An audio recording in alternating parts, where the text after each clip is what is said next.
离武王只有半步之遥了。来不及尝试在您身边尽孝，万望大可以丢掉这里的琐事，去两大上。如今宗主已经统领了4大宗，让本宗给他们点颜色看看。你怎么拦我？ Hula-hula, bagaimana nih kabar kalian?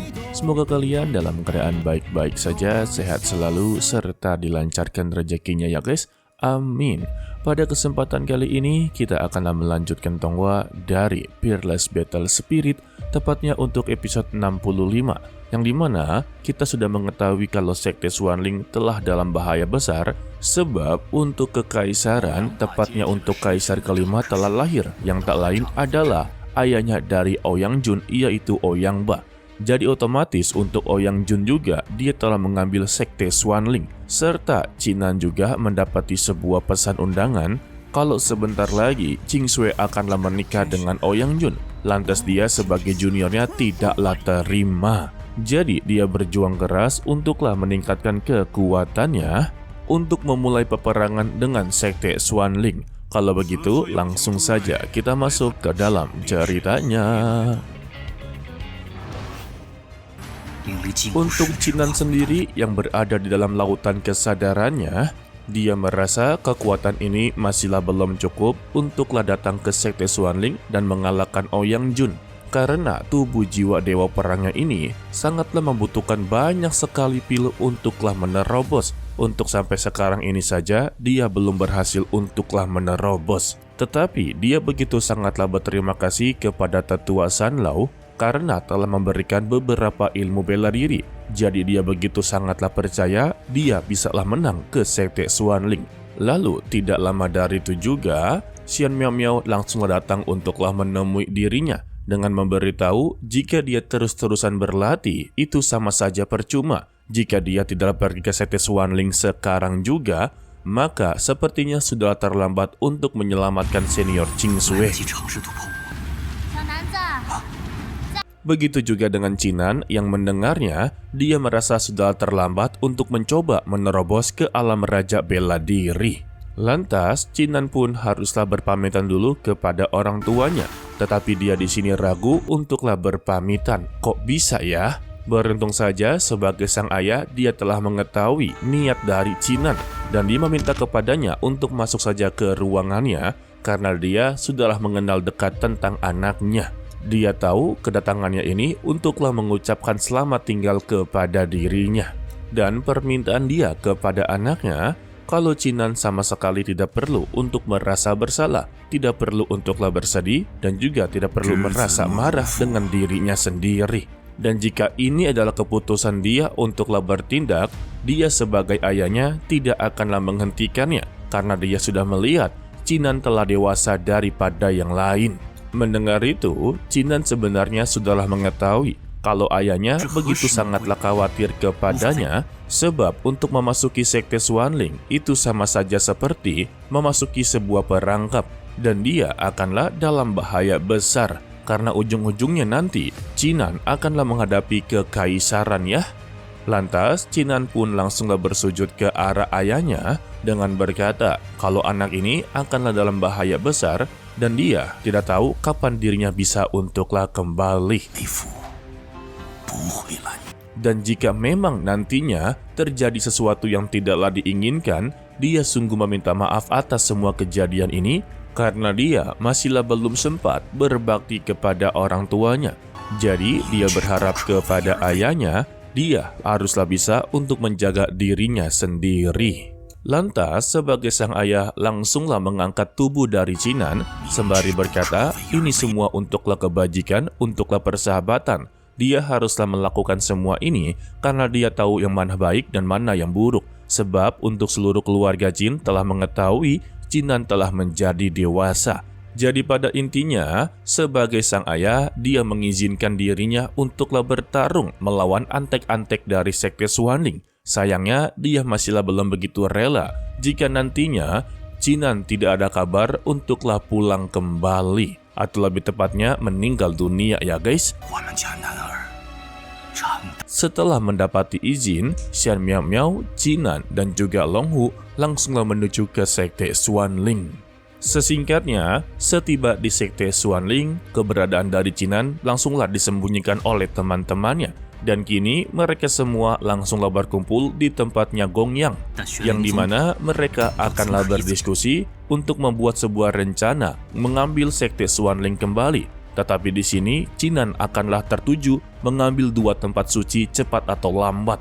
Untuk senior Chu Yun memberitahu kepadanya untuk saat ini tetua Sanlou telah terjebak di pavilion Xingfa dan dia sama sekali tidaklah bisa keluar. Sedangkan untuk Xiao Qingsui telah berada di pavilion Yunji dan dia juga telah dijaga dengan begitu ketat.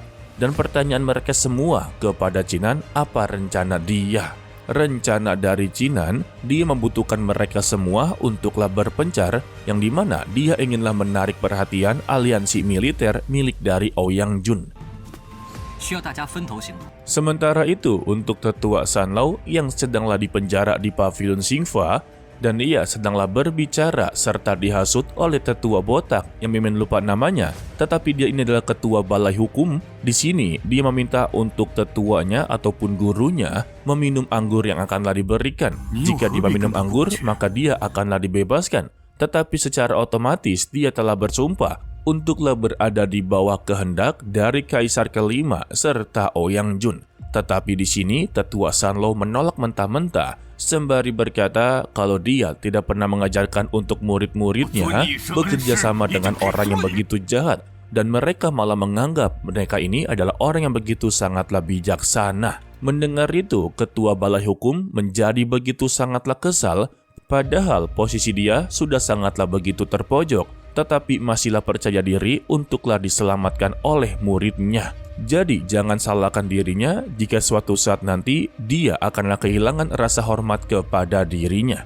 Dan pastinya dia akanlah dihukum seberat-beratnya karena sama sekali tidaklah meminum anggur. Dan tetua Sanlou sama sekali tidaklah peduli. Tidak lama dari itu juga mereka mendapati informasi kalau Jinan telah kembali. Mendengar itu, ketua balai hukum langsunglah tertawa karena dia telah terpancing untuklah memasuki perangkap mereka. Lantas dia juga mencoba untuklah mengancam tetua Sanlou. Dirinya akanlah memberikan waktu 2 dupa lagi dan katakan kepadanya di mana emasnya. Jika tidak, maka dia akan memberitahu kepada pemimpin sekte bahwa Jinan telah kembali. Jika itu benar-benar terjadi, dia sama sekali tidaklah berani untuk memikirkan sebuah konsekuensinya. Jadi dia meminta kepada tetua Sanlou harus memikirkannya dengan begitu matang. Sedangkan untuk Jinan, dia secara terang-terangan memasuki ruangan aliansi militer milik dari Tuan Ouyang. Dia langsunglah berteriak dan menagih janji untuklah melakukan pertarungan hidup dan mati. Setelah mengetahui kalau orang tersebut ternyata Jinan, mereka semua langsunglah menertawakannya. Karena percuma saja untuk Jinan datang kali ini, sebab mereka tidak lagi peduli dengan pertarungan hidup dan mati, justru merekalah yang akan menghabisi nyawa dari Jinan sekarang juga. Tetapi Jinan langsunglah mengeluarkan undangan. Bukankah Tuan Ouyang Jun sendiri yang mengundang dirinya untuklah melihat pesta pernikahannya? Sayangnya, kehadiran dari Jinan tidaklah begitu dipedulikan. Justru mereka semua mencoba untuklah menghina-hinanya ataupun membulinya, yang dimana undangannya itu hanyalah ingin melihat Jinan benar-benar sakit hati, sebab mereka semua ini menganggap kalau Qingsui memiliki hubungan dengannya. Dan permintaan mereka kepada Jinan untuklah berhenti mengganggu kesenangan dan kegembiraan dari Xiao Qingsui. Terlebih juga untuk saat ini tidak ada yang bisa dilakukan oleh Jinan karena untuk Ouyang telah menjadi pemimpin aliansi dan dia sama sekali bukanlah tandingannya. Mendengar semua hinaan tersebut, Long Hu dan juga Xian Miao Miao telah berada di belakang. Terutama untuk Long Hu yang sudah sangatlah kesal kepada mereka semua karena telah berani untuklah meremehkan temannya, maka dia akanlah sedikit memperlihatkan kemampuan kepada mereka. 让本宗给他们点颜色看。 Melihat itu, mereka semua pun menjadi ketar-ketir karena Long Hu memiliki ranah tertinggi daripada mereka semua yang beradalah di sini.